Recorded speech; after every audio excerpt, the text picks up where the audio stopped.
Dejo con ustedes a nuestro presidente nacional para que emita su mensaje.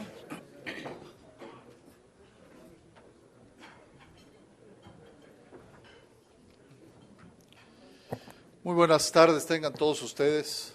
Bienvenidos a nuestra Junta Mensual de Febrero de Consejo. Me da mucho gusto saludar a dos grandes amigos, dos mexicanos muy comprometidos con México, gente, por supuesto, muy reconocida, que yo, si me disculpan, no les voy a leer su currículum, son gente muy conocida. Le damos la bienvenida muy afectuosa al doctor Leonardo Curcio. Gracias, Leonardo, por estar con nosotros.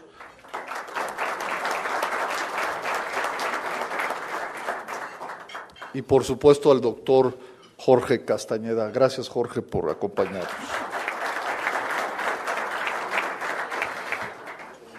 Como les decía, es un honor tener en nuestra Junta de Consejo a dos de los más grandes e importantes analistas políticos de México. Agradecemos nuevamente a Jorge y a Leonardo por compartir con nosotros su lectura del importante momento político que vive el país.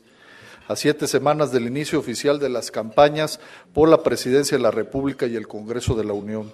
Sean bienvenidos, Coparmex es su casa. Nos interesa mucho conocer su opinión sobre los posibles escenarios del proceso electoral que culminarán el próximo 1 de julio y de la sucesión presidencial. Damos por descontado que este año es un año de múltiples retos y riesgos y que exige una actitud responsable de la clase política, las autoridades electorales y la sociedad en su conjunto.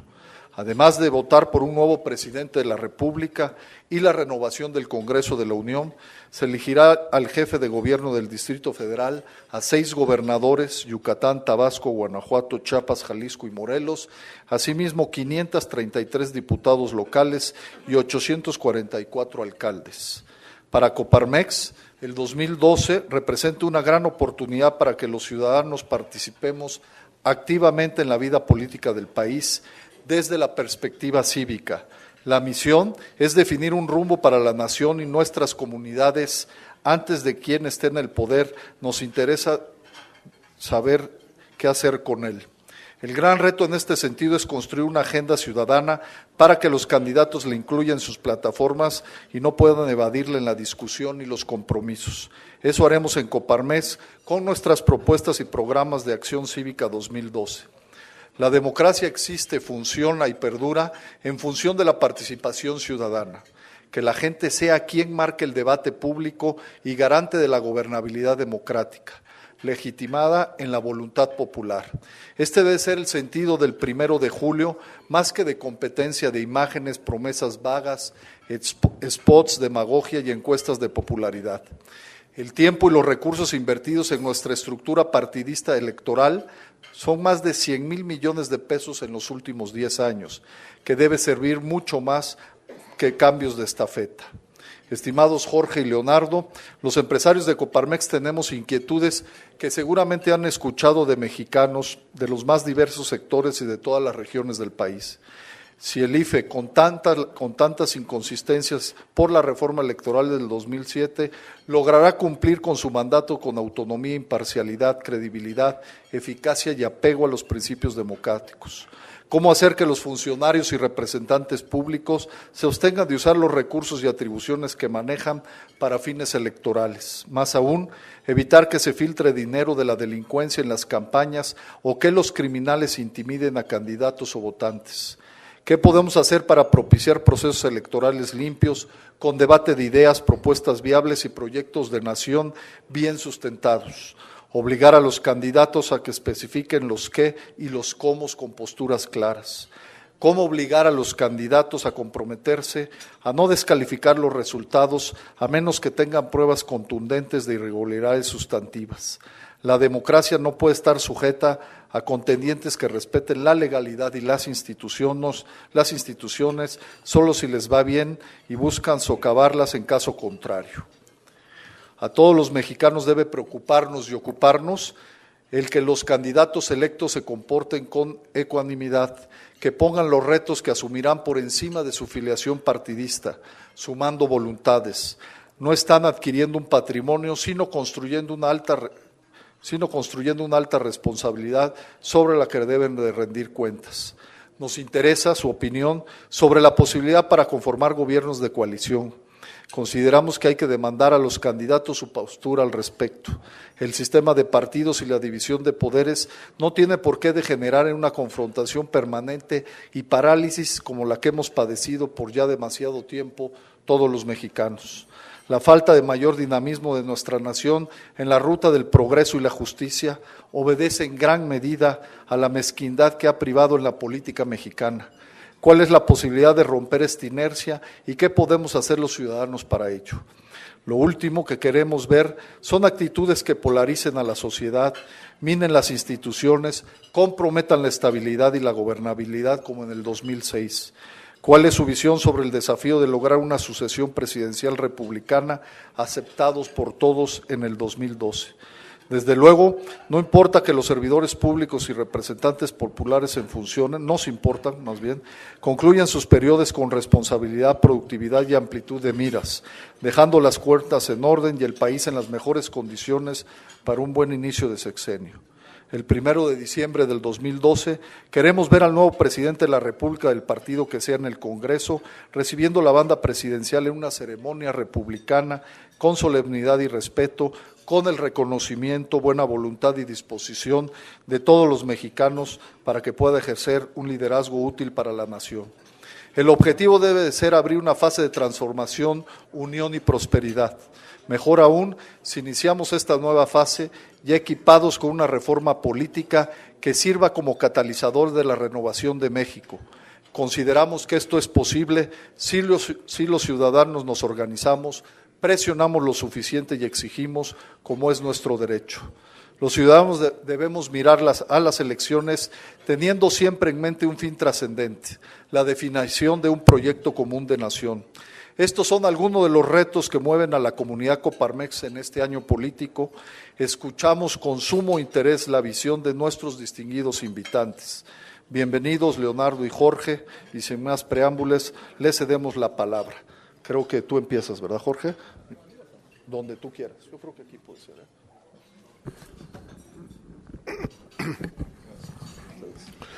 Gracias, Gerardo, por esta nueva oportunidad de compartir algunas reflexiones con todos ustedes. Y gracias, por supuesto, por invitarnos y por darnos esta oportunidad.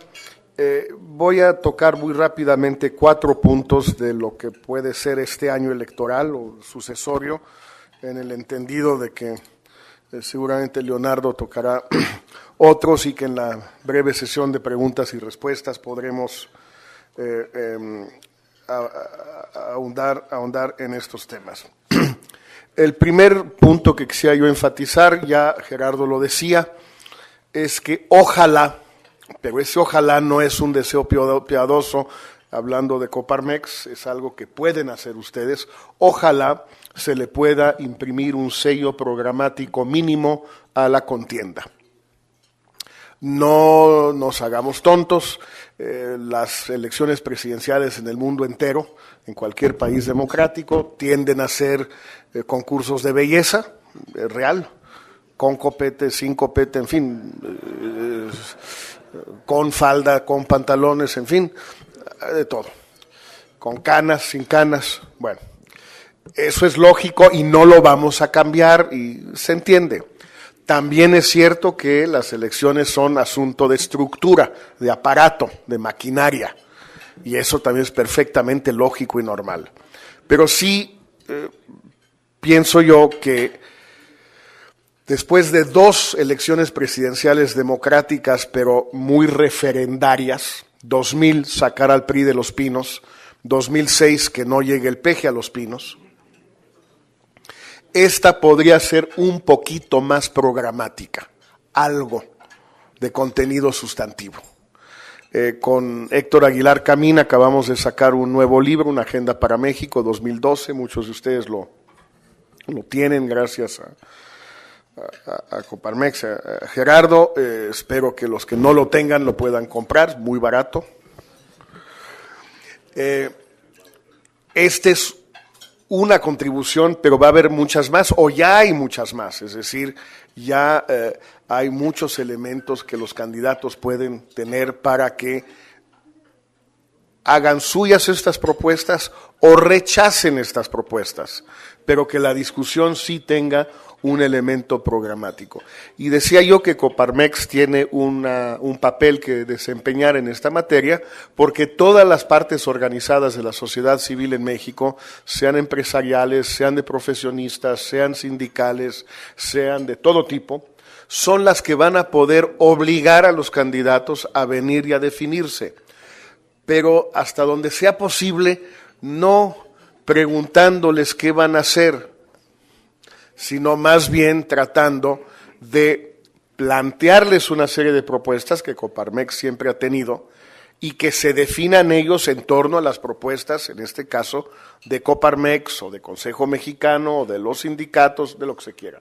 No al revés. Si se les da ¿qué piensa usted hacer para combatir la pobreza? Ya sabemos lo que van a decir. No tiene mucho sentido. Más bien, en concreto, ¿qué piensan del programa Oportunidades? ¿Van a seguir, no van a seguir? ¿Qué evaluaciones ha habido? ¿Hay que seguir urbanizándolo? ¿Hay que seguir masificándolo? ¿Hay que ya acotarlo? En fin, que ya haya definiciones puntuales frente a preguntas concretas en lugar de simplemente la oportunidad de echar un rollo. Sobre todo, que ya sabemos que va a haber muy pocos debates. 1, 2, no creo que pase de eso. Y por tanto va a ser muy difícil que alguien más cuestione a los candidatos. Y los medios van a tratar de evitarlo porque no quieren que los multen, no quieren tener problemas y Leonardo sabe mucho más de eso que yo, pero a ver qué opinión tiene al respecto, pero me da la impresión que los medios ahora sí que le van a sacar al asunto. Segundo punto, la polarización. En México, y esta última elección del PAN creo que lo confirma, en México, aunque siempre participan desde 1994, 3 partidos o 3 candidatos o 3 fuerzas, nunca hay una elección entre 3, e incluso en la inmensa mayoría de las elecciones estatales se trata de elecciones entre 2. Lo que cambia es cuáles son los 2, pero no de que sea entre 2. Hay siempre un tercero rezagado. ¿Por qué? Pues porque la gente en México se comporta de la misma manera que en otros países, nomás que nosotros somos más necios. En todas partes, cuando hay 3 o 4 candidatos, pues hay 2 vueltas.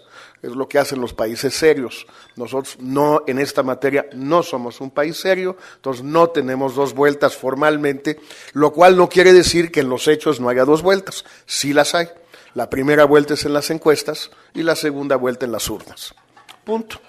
No, es que no queremos que haya 2 vueltas, no queremos que amanezca mañana. Igual va a amanecer. Eso más o menos, los niños no lo entienden y la humanidad no lo entendía hasta hace más o menos 600 años. Pero los adultos sí lo entendemos desde hace 5 o 6 siglos, salvo en México. Entonces, ¿qué es lo que sucede? Las encuestas van mostrando rápidamente cuál de los 3 se va cayendo. En 94 fue el ingeniero Cárdenas, en el 2000 de nuevo fue el ingeniero Cárdenas, en el 2006 fue Roberto Madrazo, en la interna del PAN fue Santiago Krill, y uno de los 3, en julio próximo, a partir de marzo, se va a caer. Y la elección se va a dar entre 2, se va a polarizar entre 2. No va a haber, creo yo, me puedo equivocar, por supuesto, y por eso les pido que por favor todo lo que les platique yo, por lo menos, se les olvide en cuanto se vayan. Rápido, porque no vaya a ser que...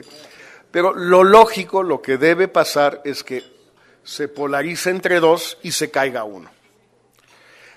A estas alturas, a 5 meses, que en realidad son menos de 4, de campaña, 4 meses reales de la elección, me parece a mí muy difícil que se caiga Peña, es decir, que Peña se vaya a un tercer lugar rezagado. Simplemente no me dan los números, no veo cómo pueda eso suceder. Entonces, aceptemos que uno de los 2 va a ser Peña. Entonces, la pregunta clave es, ¿quién va a ser el otro o la otra? ¿El Peje o Josefina Vázquez Mota? Hay muy buenos argumentos a favor de uno o del otro, o de la otra, para ver quién se queda. A mí no me parece evidente en este momento qué vaya a suceder. Yo supongo que entre hoy y mañana, pasado quizás, a más tardar el lunes, ya habrá encuestas que pregunten, no hipotéticamente, ¿y si Josefina Vázquez Mota fuera la candidata del PAN? Sino que ya digan, a ver, hay 3 candidatos, ¿por quién va a votar usted? Leonardo comentaba hace un momento, y conoce muy bien estos temas, que chance el brinco, el bounce, el rebote de la candidatura a Josefina le valga unos 4 o 5 puntos. Yo tengo mis dudas, no porque no los merezca, sino porque me parece que muchísima gente ya había descontado el hecho de que iba a ser ella, de la candidata del PAN, y por tanto que el rebote quizás no sea tan marcado. Pero eso lo vamos a saber en estos días. A más tardar por ahí de mediados de marzo, vamos a ver quién se cae y quién sube. Y entre quién y quién se va a polarizar la elección. Entre Peña Nieto y Josefina Vázquez Mota, con el Peje muy relegado a un tercer lugar de entre 20 y 25, o entre el Peña Nieto y el Peje, y Josefina Vázquez Mota relegada a un lugar no tan bajo, porque el voto duro del PAN, el piso del PAN, es superior al piso del PRD, y es difícil que el PAN caiga por debajo de 27, 26, 27%, no veo cómo pueda suceder, pero la polarización igual se va a dar. De eso va a depender en buena medida, uno, el tenor de la campaña, es decir, quién es el polarizante, quién es el otro, la campaña de Peña y la campaña del segundo. Y en buena medida también de esto va a depender quién queda en segundo lugar y en tercer lugar, y no estoy prejuzgando quién del 1 y el 2 vaya a ganar, solo estoy prejuzgando que el tercero va a quedar muy lejos. De eso va a depender qué va a ser el tercero inmediatamente después de la elección, en el interregno y después del 1 de diciembre. Una muy breve reflexión sobre el 1 de julio y luego un par de ideas sobre el interregno. 1 de julio, ojalá esta vez, y de nuevo Coparmex puede tener un papel muy importante en esto. 1 de julio 2006, no digo que haya sido un error, pero sin duda fue algo que debió haberse evitado. El hecho de que el presidente del IFE no pudiera cantar los resultados de los exit polls y los quick counts que tenía, dificultó enormemente las cosas. Es cierto que fue un acuerdo del Consejo, no fue culpa de Ugalde. Ugalde quería soltar los datos, Fox y Abascal le pidieron que soltara los datos, no pudo soltar los datos y eso abrió el hiato ese de incertidumbre de 3 días que fue por donde se coló el Peje con la denuncia del fraude. Ojalá el IFE cante los resultados que tenga de encuestas, de exit polls y de quick counts, cuando los tenga y nos trate como mayores de edad. Si no son concluyentes, si el margen es menor al margen de error, pues que lo diga. Este es el resultado, pero no es concluyente. Pero esto es lo que dicen las 3 empresas, o las 2, o las 5, no sé cuántas vayan a contratar esta vez. Esto es lo que dicen, punto. Y ya. Es que son encuestas, empresas espurias, vendidas, parte de la mafia. Bueno, pacten con el Peje cuál quiere él. Un poco lo que hizo Ebrard. ¿Tienen que ser mexicanas? No sé, quizás una manera de reintroducir una observación internacional sea que si son 3, pues 2 mexicanas y una extranjera, no americana, porque eso no se va, una francesa, una española, una chilena, una brasileña. Hay encuestadoras de primera, no es que las mexicanas no lo sean, sino para que no exista ese escepticismo, ese aura de incredulidad. Este es el único punto sobre la jornada que yo tendría que agregar y que, por cierto, mencionamos Aguilar y yo en el libro. Y luego lo más importante, quizás el interregno. Como ustedes saben, todos los mexicanos de más de 20 años lo sabemos, El periodo que va de las elecciones a la toma de posesión del nuevo presidente ha sido un periodo muy difícil, por no decir más, para nosotros. Es el lapso durante el cual pues, se han producido la devaluación de 76, la devaluación de 82 y la nacionalización de la banca, la movilización y las corruptelas de 88 para que llegara Carlos Salinas a la presidencia, por supuesto el error de noviembre de 94, pero también el de diciembre que ocurrió en noviembre, el asesinato de José Francisco Ruiz Massieu, por supuesto, la renuncia de Carpizo, todo lo que vivimos en el 94, ya sin hablar del 2006 y el plantón y la movilización y las dificultades de la toma de posesión del presidente Calderón, que mucho tuvieron que ver con la naturaleza del sexenio, la manera que cada quien quiera verlo. Bueno, pero no está escrito que así tiene que ser. En realidad, este lapso, que ha sido momento de tragedia, de debacle para el país, puede también ser momento de una gran oportunidad para el país. Si el saliente y el entrante se ponen de acuerdo, no en qué le conviene al país, sino en qué le conviene a cada uno de ellos, que es mucho más interesante. Porque lo que le conviene al país, primero los electores ya lo habremos decidido antes. Y dos, la gente no suele actuar en función de lo que le conviene al país, al mundo, a la humanidad, etcétera. La gente suele actuar en función de lo que le conviene a uno. Y en este caso tenemos una situación muy interesante. El presidente Calderón va a enfrentar, sin la menor duda, la mayor andanada de demandas, juicios, interpelaciones, de todo tipo, de cualquier presidente de México en la época moderna. Si el expresidente Zedillo ahorita enfrenta una demanda civil en Connecticut por $50 millones, interpuesta por los familiares, 10 familiares de 47 personas que perdieron la vida en los acontecimientos de Acteal hace 14 años, pues simplemente hay que sacar la cuenta. ¿Cuántos familiares habrá de los 60,000 muertos que va a entregar Calderón? ¿Y cuántos de ellos van a querer interponer demandas? ¿Cuántos abogados de mala fe habrá que traten de sacarle lana a esta gente y a otros? ¿Cuántos abogados de buena fe querrán demandar a Calderón por violaciones reales a los derechos humanos? ¿Cuántos países habrá donde esto se permita? ¿Cuántos donde no? Etcétera, etcétera, etcétera. El expresidente Zedillo ha pedido el apoyo del presidente Calderón. El presidente Calderón se lo ha dado en un sentido muy republicano, muy correcto, con el cual yo estoy completamente de acuerdo.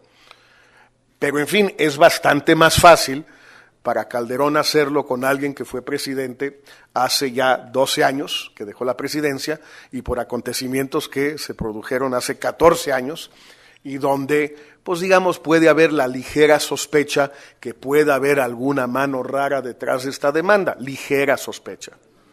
Ligera, nada más. Leve. Bueno. El presidente saliente Calderón va a necesitar del nuevo presidente o de la nueva presidenta de México apoyo como nunca se ha visto. Asuntos literalmente no debido a muerte, aunque también, pero sobre todo de libertad o de cárcel y de que su vida no sea una pesadilla los próximos 20 años. No es que el nuevo o la nueva puedan resolverle el asunto, pueden hacérsela menos grave, nada más, no lo pueden resolver, pero pueden aligerar el asunto. Pero el nuevo presidente o la nueva presidenta también tienen mucho que pedirle al expresidente o al presidente saliente Calderón, a saber, hacer cosas en el interregno que son terriblemente impopulares y a la vez necesarias.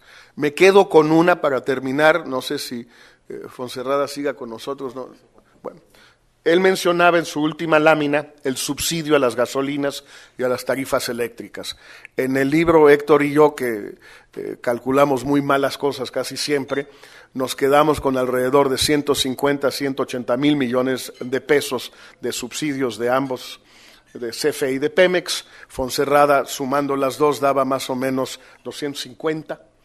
lo que ustedes quieran, que el presidente Calderón suprima de un plumazo, porque es plumazo, no es legislativo, los subsidios a las gasolinas y a las tarifas eléctricas en el interregno. ¿Se le va a venir el mundo encima? Sí. ¿Lo van a linchar? Sí. ¿Lo van a odiar? Sí. ¿Se va a volver el expresidente más impopular de México? Sí. Pero todo eso le va a pasar igual.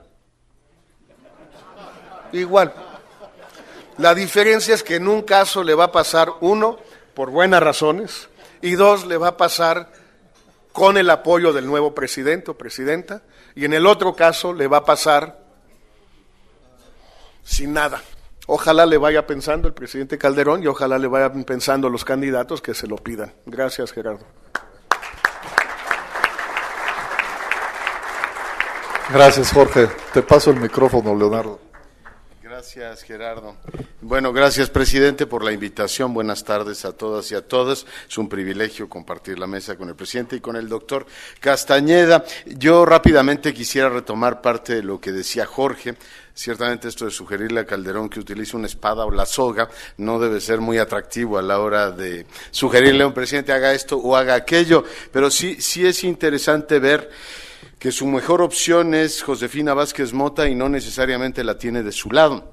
Es decir, el nivel de irritación que tienen los otros dos candidatos, un PRI que por muchas razones tiene agravios enormes, los más recientes tienen que ver con los exgobernadores de Tamaulipas y un López Obrador que esperará efectivamente a ver lo que ocurre. Probablemente, si Peña llega a ser presidente, diga yo voy a procesar a Calderón porque me lo está pidiendo la oposición perredista, yo no tengo mucho que hacer y no sé si efectivamente un PAN derrotado tendrá incentivos para defender al expresidente. Así es que de lo que hagan, no solamente en el interregno, sino en las próximas semanas, yo supongo que dependerán muchas cosas. Yo no sé cómo va a ser exactamente un Calderón que claramente intervino en el proceso interno del PAN para apoyar a uno de los candidatos, uno de los derrotados. ¿Cómo va a ser, al igual que hizo Fox, para apoyar al que no había apoyado originalmente? Es decir, Fox dejó a Krill y utilizó todos los recursos, incluso desde el punto de vista de algunos de manera imprudente. Propio tribunal, recordarán ustedes, que dijo que el presidente había puesto en peligro la elección precisamente con sus intervenciones. Ahora no sé exactamente cómo va a modular el tener que ofrecer estructura y apoyo a Josefina Vázquez Mota sin que se le pase la mano y no se convierta en un factor disruptivo. La verdad es que no veo bien cómo va a equilibrar todos esos factores, pero no la tiene sencilla. Yo creía que lo más complicado que iba a tener Jorge era dar una tercera cadena de televisión en agosto, pero veo que esto está infinitamente peor. Me imagino que será una de las cosas que también el próximo presidente le diga, oiga, resuelva el tema de Televisa y Slim y ya désela y me deja usted el escritorio limpio para que cuando yo entre esa decisión la haya tomado usted. Eso, por supuesto, tendrá que ocurrir después de julio, pero este es infinitamente peor.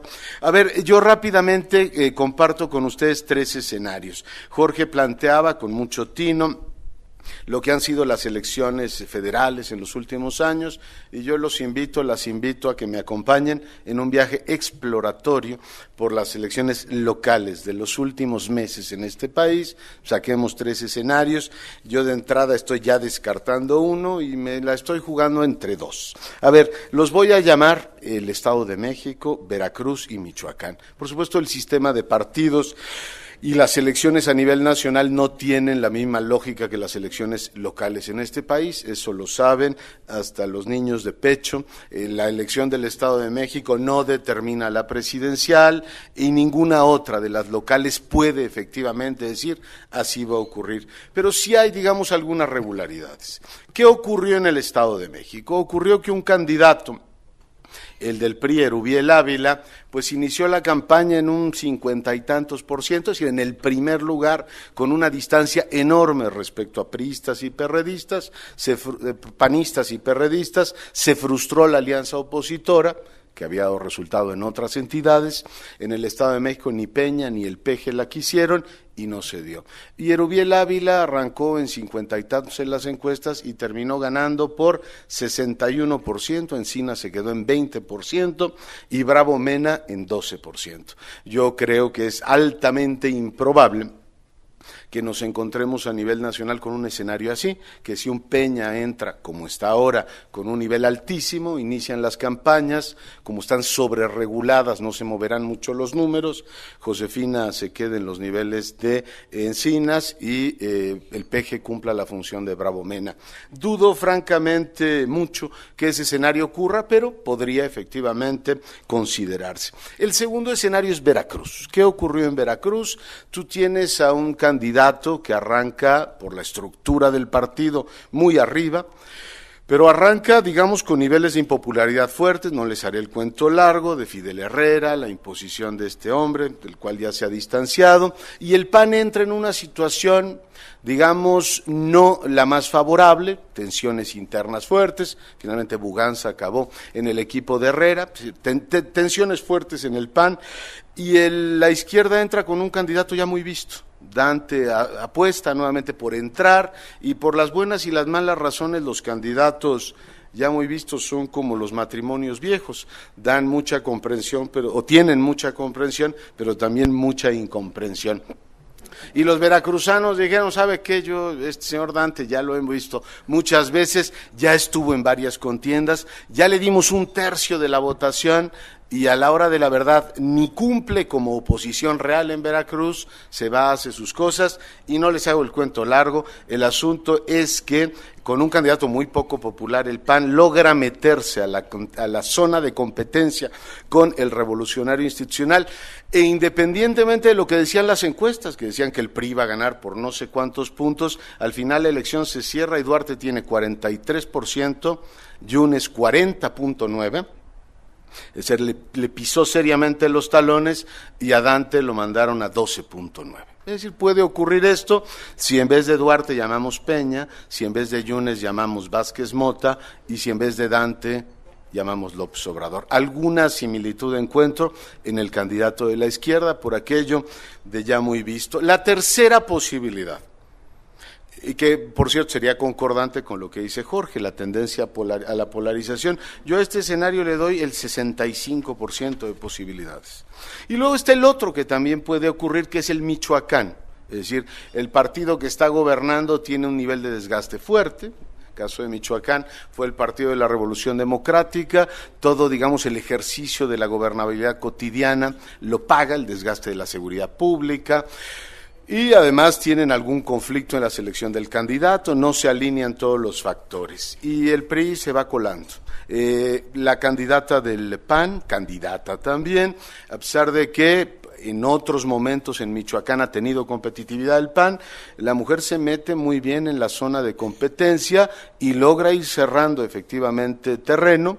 Obviamente ahí se la jugó mucho en los debates, en la presencia directa, y por supuesto el apoyo que le dio su poderosísimo hermano, que todo cuenta en la vida, además de que el presidente, si ustedes ven los niveles de aprobación por estado, en Michoacán Calderón tiene niveles de aprobación relativamente altos. Por tanto, se van alineando los factores, y lo que tenemos al final es Vallejo 35%, Calderón 32%, y el tercio menor Aureoles 28%. También podría ocurrir esto. Yo tengo la impresión de que efectivamente es muy difícil hoy por hoy bajar a Peña Nieto de la cumbre en la que está. Sin embargo, permítanme digamos, también exploratoriamente poner sobre la mesa algunas consideraciones. Yo creo que Peña va a ir perdiendo puntos, lo que no sé es cuántos, y va a ir perdiendo puntos en la medida en que sea como es y no como se le percibe, ¿no? Es decir, en la medida en que la gente lo vea más, dirá, no es lo que creía, pero bueno, hará su esfuerzo, también entrará en las propias contradicciones personales, los niveles de exposición que tenga, lo llevarán ciertamente a no ser un hombre que agregue ya más puntos a lo que tiene. De todas maneras, cuando uno es tan extraordinariamente rico en las encuestas, pues tampoco es tan elástico el asunto como para ir subiendo más. Por supuesto, él sabe que su posición es delicada, pero de todas maneras, como dice el refrán, más tiene el rico cuando empobrece que el pobre cuando enriquece. Creo que lo que le puede ir golpeando son dos factores, lo puede ir erosionando y también depende de lo que hagan los otros. Déjenme analizar primero esta parte.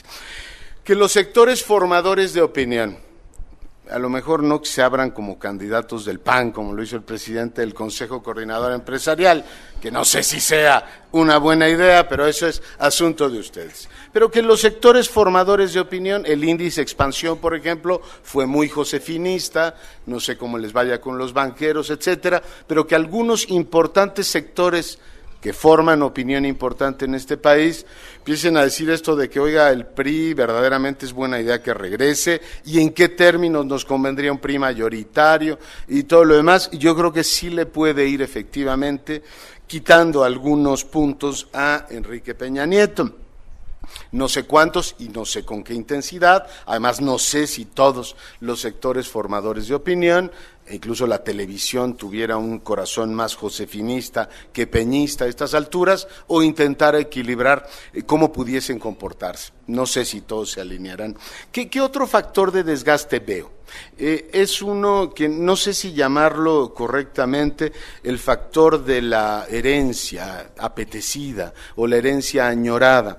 Esto es, hay muchos priistas que ya se ven de regreso en el poder, pero hay otros que dicen, ¿realmente vivimos tan mal con gobiernos panistas? ¿O realmente es tan buena idea restaurar un poder en Los Pinos que se ejerza como lo ejercía Peña Nieto, que quiere mayorías absolutas, además mayorías prefiguradas?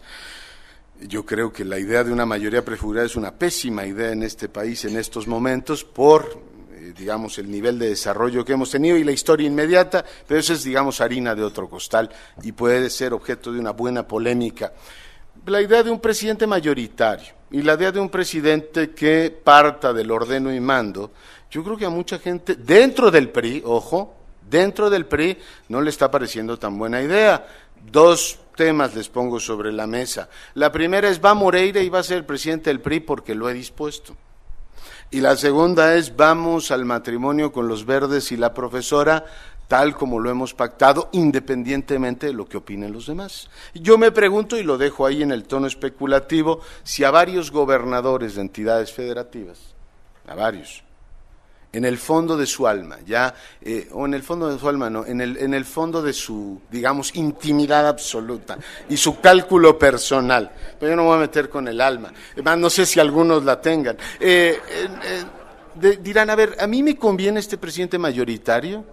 Al momento de movilizar estructura y jugar con toda la enjundia con la que Calderón jugó por Cordero, o sea, ¿realmente me interesa eso? O a lo mejor vivir con la señora Vázquez Mota me resulta mucho más favorable. Si yo fuera Mario Fabio Beltrones, por ejemplo, pasaría prácticamente todas mis noches pensando, ¿y si pierde Peña y Josefina es presidenta y yo quedo como polo articulador del PRI y Marcelo queda como heredero del señor López Obrador? ¿No funcionaría mejor este país? ¿No nos veríamos mejor y mucho más alineados? Yo creo que eso se le ocurrirá en el fondo de su alma. Insisto, termino con esto, no sé si los gobernadores priistas tengan ahora, ya que lo ven tan cerca, el tema de mi papá va a vivir 25 años más. Dices, bueno, ¿y la herencia cuándo nos va a tocar a nosotros, no? Es decir, por eso hablo en estos términos del cálculo, de cómo viviríamos con un PRI mayoritario. Yo creo que Josefina, como les decía, va a tender a entrar a la zona de competencia, o sea, si seguimos con el patrón Veracruz. Pero claro, quiero terminar con esto, depende de que haga ciertas cosas. El primero es este equilibrio con el presidente que no veo sencillo, es decir, cómo mantener una sana distancia, porque alguna distancia tendrá que tomar, y alguna sana cercanía. Cómo mantener este equilibrio entre mantengo lo que hay, pero al mismo tiempo me desmarco del calderonismo para no cargar con todo el peso del desgaste que tienen estos años de ejercicio del poder, de ejercicio personal del poder o del estilo personal de gobernar que ha tenido el presidente. ¿Cómo concitar el apoyo de los independientes por tercera ocasión? No le está yendo muy bien en convertirse en la second best.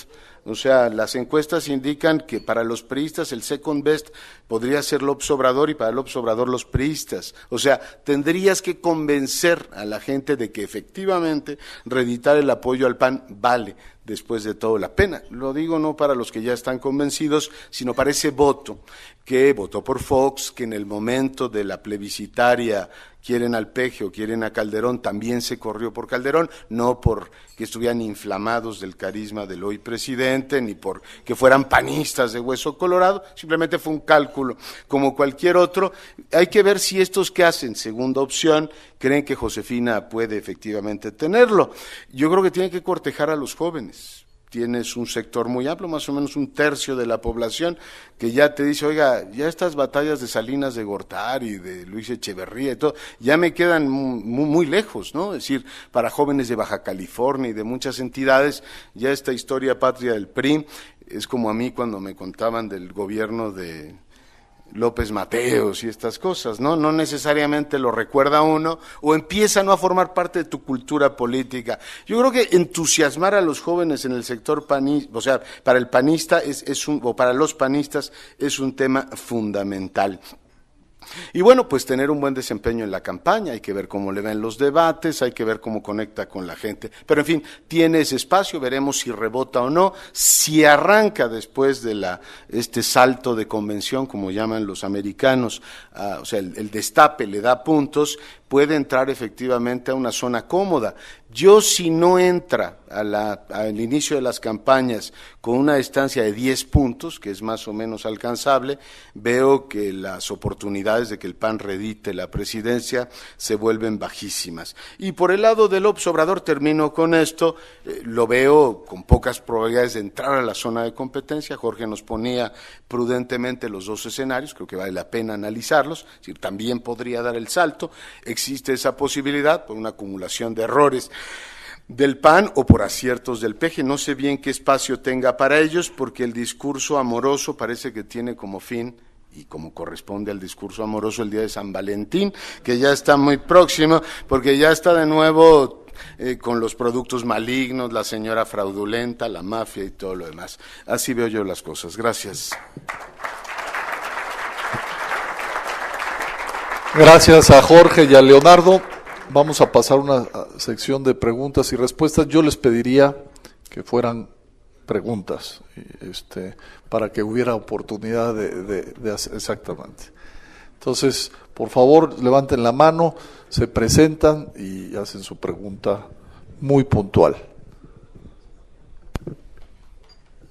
A don Frank Devlin, por favor, aquí. Jorge, felicitaciones por sus comentarios. ¿Qué es lo que opinan ustedes? Pedro Ferriz fuera los plurinominales y luego hay unos que están mandando que una X para todos los senadores, diciendo que pues, ya se han pasado de la mano, ya hay demasiados. No se pueden dar unos comentarios si qué está para bien para México. Unos me dicen es que los plurinominales son asesores. Jorge, tú lo sabes muy bien que pues, Estados Unidos pues, tiene asesores que los contratan, ¿verdad? Que no sean los del cabildeo, etcétera, pero ahí están muchos asesores. No sé cómo está la situación de esto de los plurinominales, por un lado, porque hay muchos que quisieran decirle adiós a los plurinominales, y también los senados que voten una X. Lo estoy viendo, no que estoy a favor ni en contra, pero eso te hace pone a reflexionar, a ver qué opinión tiene cada uno de ustedes. Gracias. Vamos a hacer un bloque de 3. ¿Sí? Muy bien. Víctor. Gracias, buenas tardes. Víctor Alucin Laguna. En el improbable, pero no imposible caso, una alianza entre el PAN y el PRD, que se vio claro que en otros estados hubiera redituado en una ganancia, ¿cuál sería el resultado? Opinión. Presidente.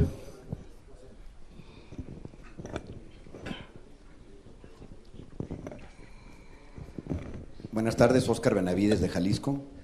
Mi pregunta es, también en esta etapa después de las elecciones y antes de la toma, pero desde el punto de vista del Congreso, ¿qué posibilidades habría de llevar a cabo alguna de las reformas que estamos peleando, ya sin un costo político tan fuerte para los diputados que van de salida? ¿Quién empieza? Ahora que empiece Leonardo. Gracias. Bueno, yo rápidamente, la alianza ya no la veo, ¿no? Imposible a estas alturas, pero de todas maneras no creo que les diese buenos números.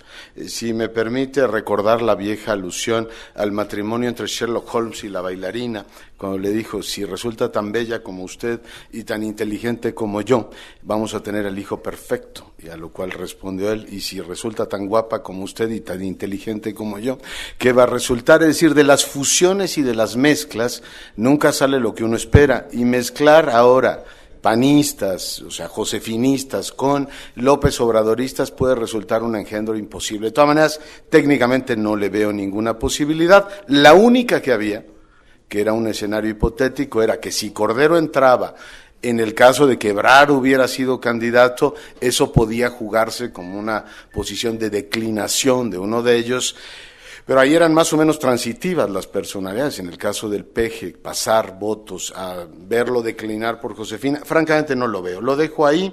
En el caso del Congreso, yo creo que va a haber algún avance en algunas leyes que creo que sí requieren una revisión rápida, hay una presión cada vez más fuerte, pero no las grandes, la reforma laboral, etcétera, eso no lo veremos, ya vendrá en la siguiente etapa. Lo que sí vamos a ver, creo yo, es la de seguridad nacional y probablemente la del mando único. Son cuestiones que tienen que ver también con preocupaciones de las instituciones para el periodo del interregno, es decir, recordar, y si me permites un minuto, presidente, recordando lo que decía Jorge Castañeda, retomando lo que tú planteabas del interregno, recordar el caso Oaxaca, el caso de la APO, que nos da claramente la idea de qué sucede en el momento en el que tienes. En esa época teníamos 3 presidentes, el legítimo, el constitucional y el electo.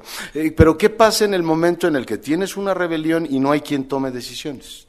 Fox dijo, yo no me voy a pelear con estos señores. El gobernador dijo, necesito apoyo de las fuerzas federales. Y Calderón veía a Abascal como si estuviera metiendo en territorios que no le resultaban de su competencia. Por tanto, creo que sí tenemos ahí un problema serio que habría que, por supuesto, resucitar y plantear ahí. Por tanto, este tipo de leyes, como la de seguridad nacional y el mando único, no digo que te resuelvan los temas, pero sí te reducen una vulnerabilidad en un caso extremo. En el caso de los pluris, señor Devlin, yo francamente esto de Pedro creo que le da popularidad y le da esta idea de yo venceré al mundo. No lo digan fuera de aquí porque por supuesto no tengo intención de hacerlo, pero esta idea de que yo los voy a doblar es una, digamos, yo voy a doblar a toda una estructura, sí a veces a los que usan micrófono les da por decir, desde aquí se va a poder hacer eso, ¿no? Como en las épocas que tumbaban secretarios. Yo le soy franco, lo de los pluris sí tiene muy mala imagen, pero tiene muy mala imagen el Congreso. No creo que resolvería absolutamente nada, ni desde el punto de vista presupuestal, ni práctico, quitar a los plurinominales. A lo mejor puedes quitar 100, pero el efecto compensatorio que tiene para fuerzas políticas, el tener esa posibilidad, podríamos tener un Congreso, bueno, en el Senado tenemos un componente pluri, no me extiendo en ello, pero podríamos tener un Congreso en el cual las fuerzas políticas más estridentes no se sintieran tan representadas, y yo creo que eso es un mal negocio en política. Mientras más incluidas y representadas estén las fuerzas políticas más estridentes, resuelves un problema. Por supuesto te complica la gobernabilidad y te genera otros costos, pero yo creo que se pagan bien. Realmente estoy totalmente de acuerdo con todo lo que dijo Leonardo, entonces pasamos a otra ronda porque no tengo nada que agregar, estoy 100% de acuerdo en todo. Rolando, quisiera preguntarles qué opinan ustedes sobre la afiliación del PANAL. La afiliación del PANAL, el PANAL fue el que le dio el triunfo a Calderón hace 6 años y ustedes están omitiendo cualquier mención a ese grupo. Don Enrique Madero Bracho. Sí, muy buenas tardes, bienvenidos. Hay un par de situaciones que me parece que son fundamentales y que ustedes no tocaron. Una que existe hace tiempo, que es desde luego la mercadotecnia. Es decir, a mí me parece que la mercadotecnia jugará un papel muy, muy importante, ¿no? y yo creo que tiene mucho más que hacer en materia de mercadotecnia, Josefina, que cualquiera de los otros dos candidatos. No sé qué opinen ustedes. Pero la otra es que en estas elecciones vamos a ver algo que no hemos visto en ninguna otra, que es el papel de las redes sociales. Ese papel de las redes sociales que mueve muchísimas voluntades y muchas posiciones. ¿Cómo jugará y a favor de quién jugará en estas elecciones? Bueno, Está bien. Era Miguel. sí, no escuché mencionar el hecho del género en ninguno de los dos conferencistas. ¿Cómo reaccionará la mitad de la votación del país, ¿verdad? Que son las mujeres? Me gustaría escuchar sus opiniones. Gracias. Sí, buenas tardes, Miguel Gallardo de Michoacán.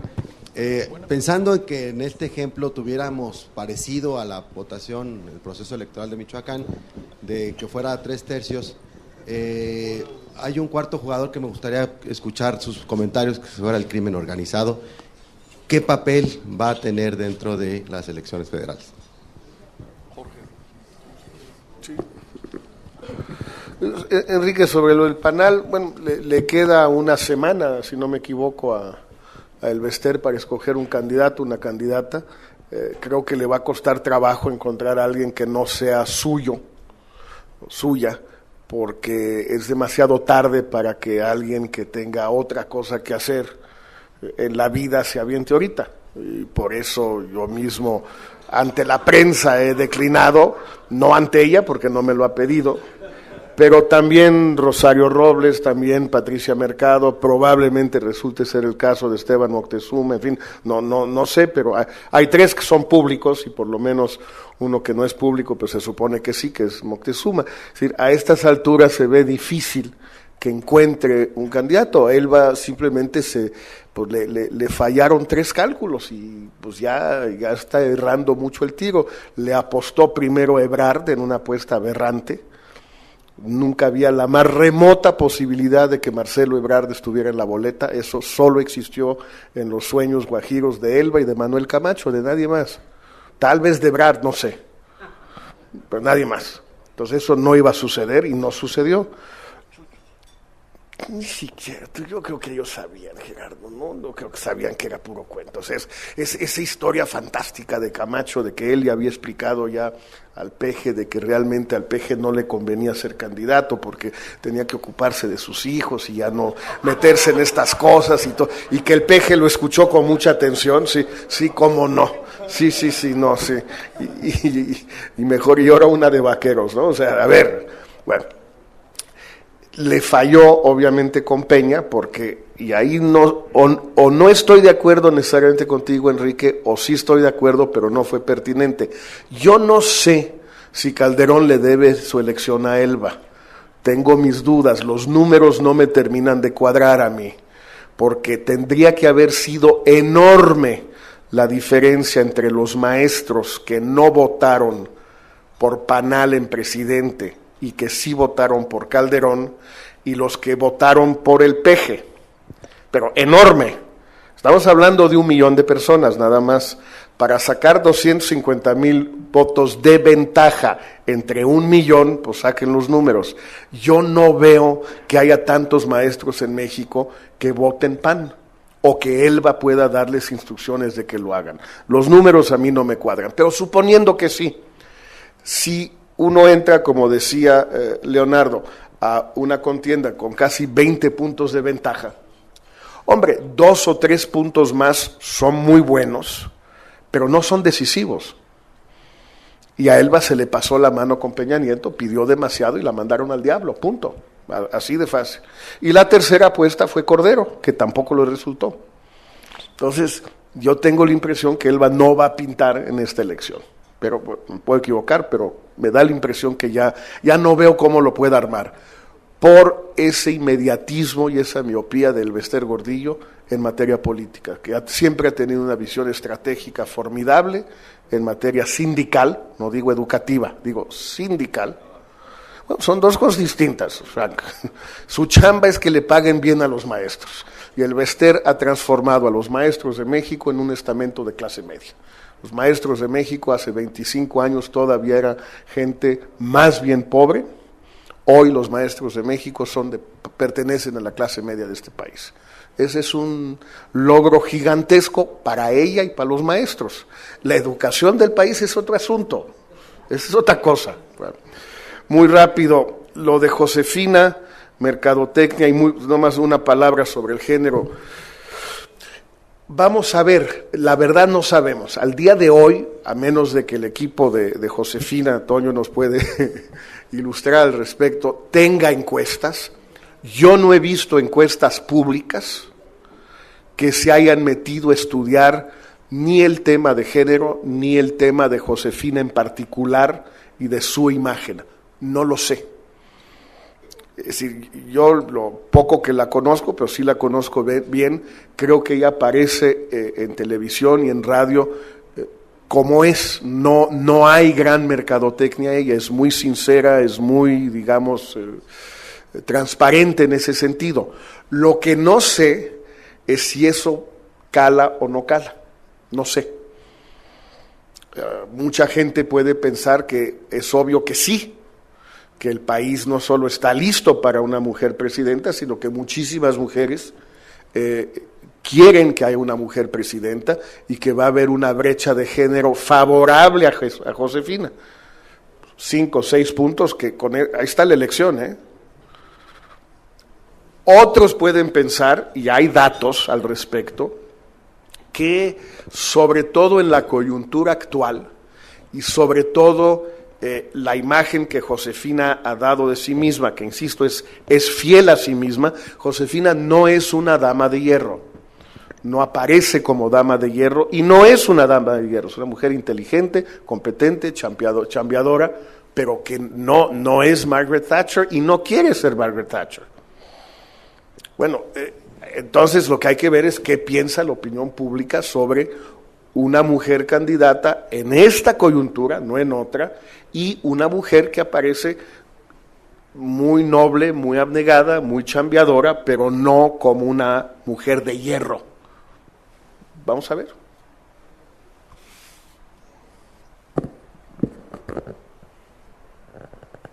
Pues rápidamente sobre el tema del género no tengo mucho que agregar, creo que tiene razón Jorge, ese tema queda efectivamente ahí. Sobre el asunto de la profesora, yo creo que ella quiere una mujer, por razones, digamos, de quitarle la estelaridad a Josefina Vázquez Mota, de que la única mujer en la boleta sea ella, y si Emilio Cebadúa se pudiera llamar Emilia Cebadúa mañana, seguramente sería su candidato. Finalmente se le van efectivamente, digamos, por el tiempo y la situación, la posibilidad de encontrar a alguien que acepte efectivamente ese papel. Sus opciones, sus cartas son muy limitadas. Sobre el tema, yo igual que usted he estado obsesionado en los últimos tiempos por replantearme cuánto pesó realmente la profesora Elbester Gordillo en la elección, y tuve la ocasión de entrevistar hace algunos días con profundidad a Javier Aparicio, un investigador del CIDE, de estos todavía sabios que se dedican más a ir contando números que a compartir impresiones generales, es decir, es un comentócrata pero científico también en esta parte de ir a contar cada una de las casillas, y él concluye, y está publicado el estudio, que es un gran mito el del Elbester Gordillo, el hecho de que ella definió la elección en favor de Calderón. ¿Se acuerdan del 1 de 3? Él se metió a estudiar todas esas casillas y demuestra que en aquellas casillas donde se dio el fenómeno, ganó López Obrador. Es decir, para los profesores fue más sencillo, es decir, suponer que hay un profesor que mecánicamente diga, mi jefa me dice que vote por el PAN, ahora que me conviene, es mucho más sencillo desde el punto de vista de la mentalidad de un montón de profesores acercarse a un López Obrador como opción política, y según Aparicio, en esas casillas ganó López Obrador. El que le haya vendido al presidente Calderón, digamos, la factura como se la vendió y en las circunstancias que se dieron haya pasado, no quiere necesariamente decir que sea cierto, y yo tiendo a coincidir con Jorge en esto. Creo que sí se le está estrechando la posibilidad de ser un factor que decida. Desde que Peña Nieto firmó la alianza con ella, pues todos los priistas le preguntaban, oiga, ¿se acuerdan de la Bastida preguntando por qué tenemos que comprar Pepsis o Coca-Colas, las que a ustedes más les gusten, de 200 pesos? O sea, si vamos 15 o 20 puntos arriba y nuestro candidato es tan popular, ¿por qué le tenemos que dar a esta señora eso? Esos apoyos pueden valer mucho en determinadas circunstancias. ¿Y qué otro teníamos? El crimen organizado. Yo creo que este es un tema que tiene dos, digamos, componentes. Lo digo en un minuto. Uno estructural, que va a seguir presionando, que es el tema del dinero, el tema de las amenazas a candidatos. Eso lo vamos a tener en toda la estructura territorial. El segundo es si el crimen organizado llega a entrar en el financiamiento de las campañas presidenciales. Y no porque crea yo que ninguno de los candidatos o la candidata vaya en algún momento a sentarse con el Chapo Guzmán y le dé dinero, o algún caballero templario. Pero es posible que se cuele dinero en las campañas presidenciales por la enorme cantidad de dinero en efectivo que está circulando por ahí. Veracruz nos ejemplifica las cantidades de dinero, pero no solamente Veracruz, o sea, la forma en que operan las campañas en estos tiempos, que además se han ido a lo subterráneo, porque ya no se puede comprar tiempo en los medios, sí te lleva a la posibilidad de que entre dinero por ahí. Y yo le pregunto a Jorge Castañeda, que entiende mucho, quizá uno de los que mejor entienda la política latinoamericana en nuestro país, es decir, ¿qué ocurriría si Peña Nieto, que es el que va arriba, tuviera un samperazo, Jorge? Es decir, si una vez que acreditan efectivamente que el hombre ganó y todo lo demás, llegase el momento en el cual le dijeran, oiga, licenciado, como le estuvo a punto de pasarle a Zedillo, fíjese que en su campaña entró dinero de los templarios o de sabrá Dios qué, traemos una crisis de legitimidad de los mil diablos. No puedo imaginarme lo que ocurriría si los norteamericanos le quitaran la visa al presidente. Bueno, creo que no requiere visa el presidente, pero una crisis de ese tamaño, que el dinero del narco lograra meterse por ahí. Por eso me hace mucho sentido el hecho de que el PRI esté tan preocupado por el tema, de blindar el proceso, de que no le vayan a señalar a ninguno de sus candidatos. Ese tema va a distintos cargos de elección popular, pero la posibilidad de un samperazo al final de la campaña de Peña Nieto sí lo pondría, y pondría al país por consiguiente en una situación de enorme debilidad. No sé si sea un abuso que yo le haga una pregunta a Castañeda sobre eso. Es decir, ¿cómo verías eso?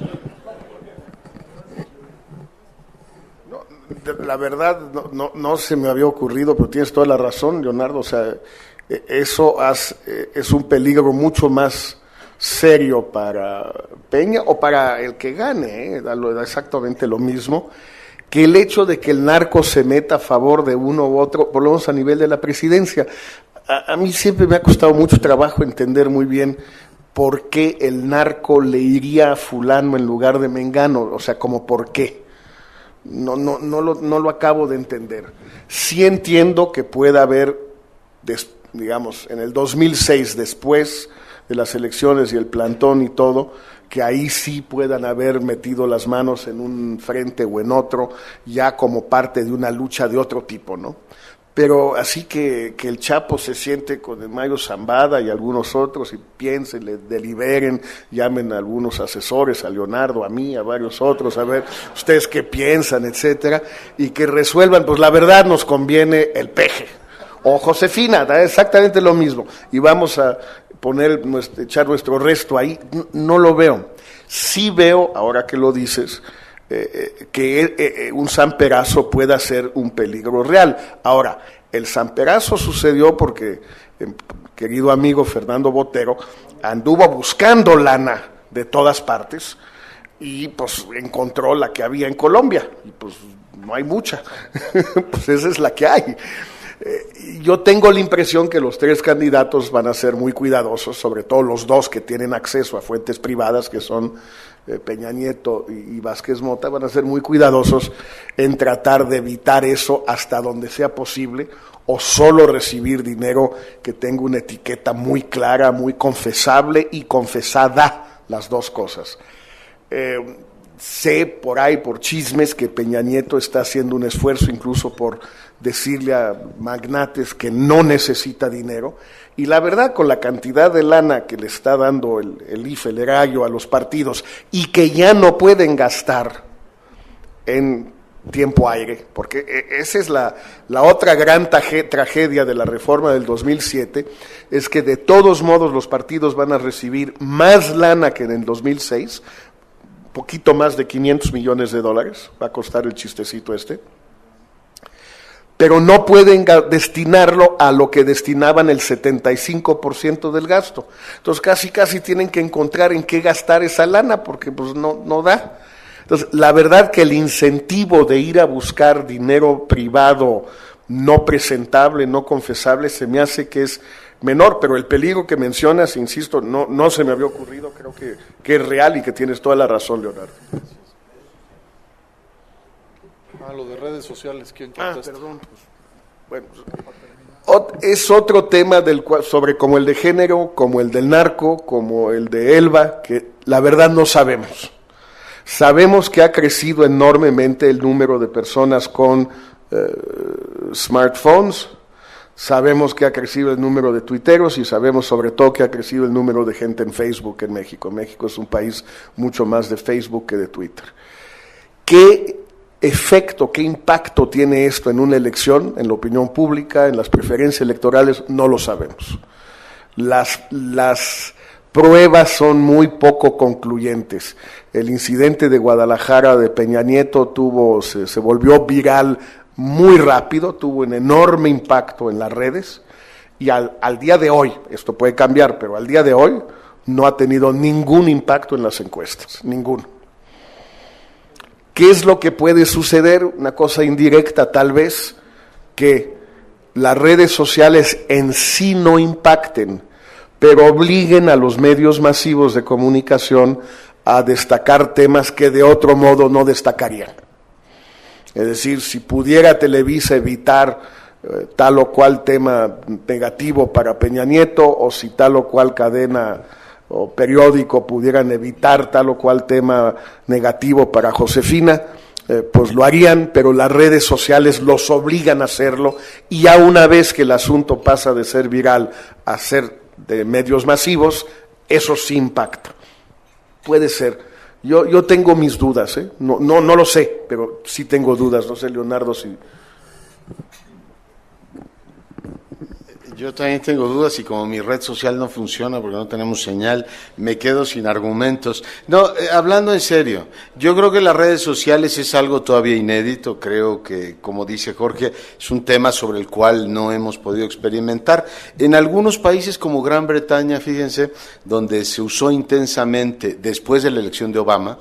O sea, la de Obama fue la que marca esta idea de que las redes sociales te pueden cambiar todo, que un candidato que conecta con las redes sociales, pero recordemos el caso Obama, no me quiero alargar, es un hombre que enfrenta la estructura, digamos, tradicional del partido, el establishment del Partido Demócrata, y se logra colar e interpelar un montón de sectores que tradicionalmente no tenían interlocución con ese partido, y se cuelan. Pero en la británica, por ejemplo, se demostró que a pesar de que son muy, digamos, difundidas las redes sociales, a la hora de los debates, siempre los medios tradicionales juegan el papel de grandes formadores de opinión. Es decir, el momento en que tú ves en televisión a los candidatos ya en plenitud y los ves con las capacidades propias de expresarse, de argumentar, de refutar argumentos, de matizar, etcétera, es cuando te formas una idea más precisa de ellos, porque a través de las redes sociales tú no sabes si está contestando un robot, si está contestando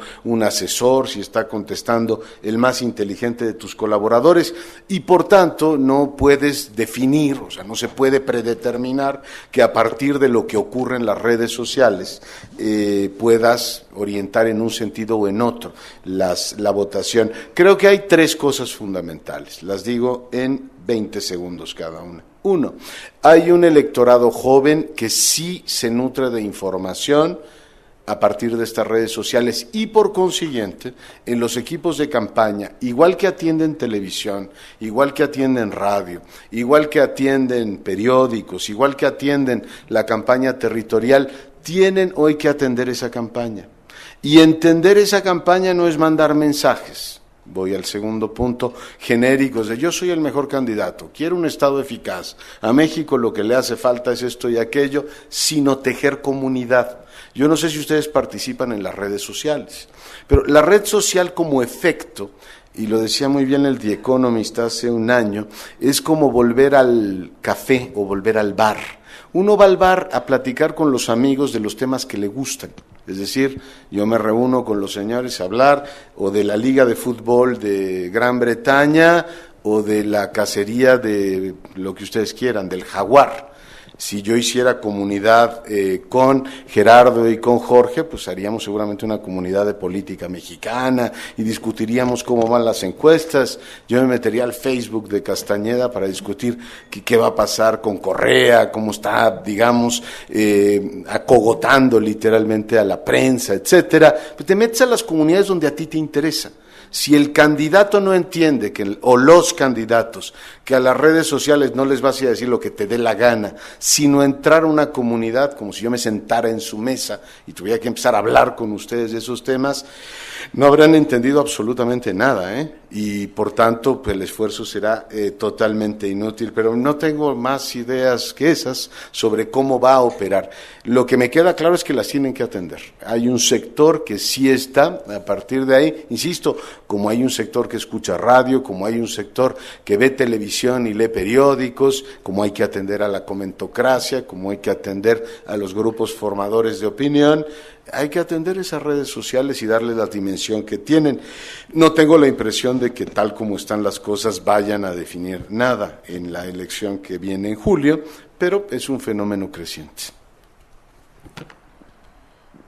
Pues muchísimas gracias. Por falta de tiempo ya vamos a terminar. La verdad que fue un privilegio que Jorge, el doctor Jorge Castañeda y por supuesto el doctor Leonardo Curcio estuvieran con nosotros. Les agradecemos mucho. Yo simplemente quisiera compartirles a los dos que hemos venido trabajando una agenda que tiene que ver con el sector privado, pero también sobre todo una agenda ciudadana, ¿no? Tratando de cubrir todas las aspiraciones, las necesidades que tenemos como sociedad mexicana y sobre todo con una claridad de qué es posible, ¿no? En ese sentido estamos trabajando sobre el progreso económico, el progreso social, el progreso institucional y temas de seguridad pública, básicamente sobre esos temas.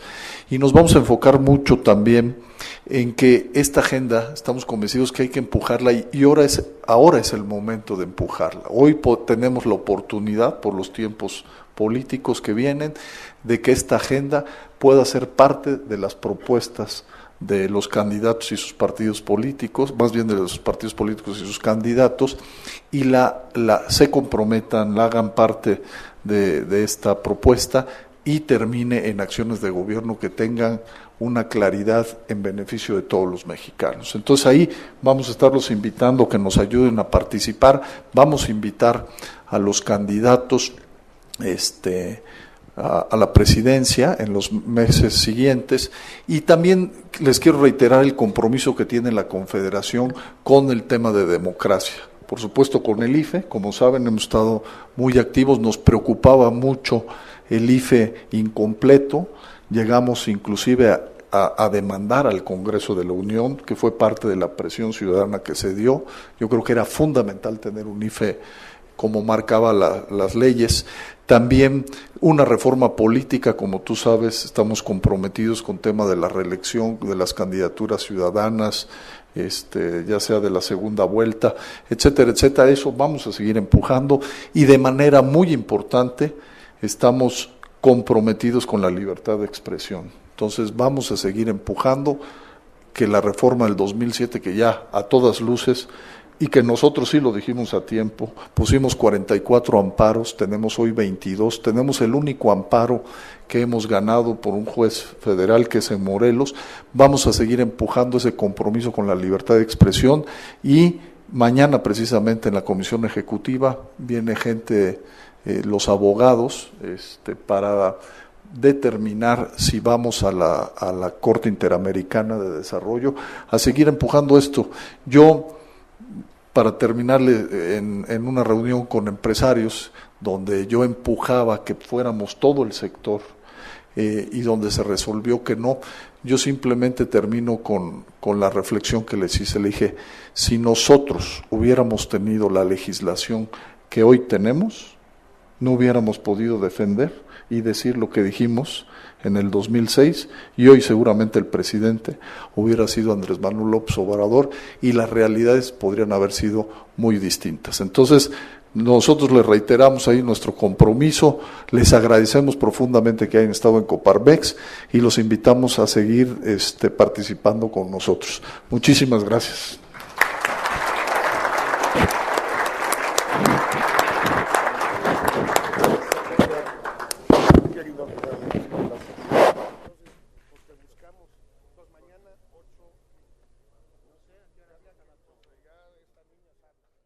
Yo simplemente termino con la reflexión que les hice. Le dije, si nosotros hubiéramos tenido la legislación que hoy tenemos,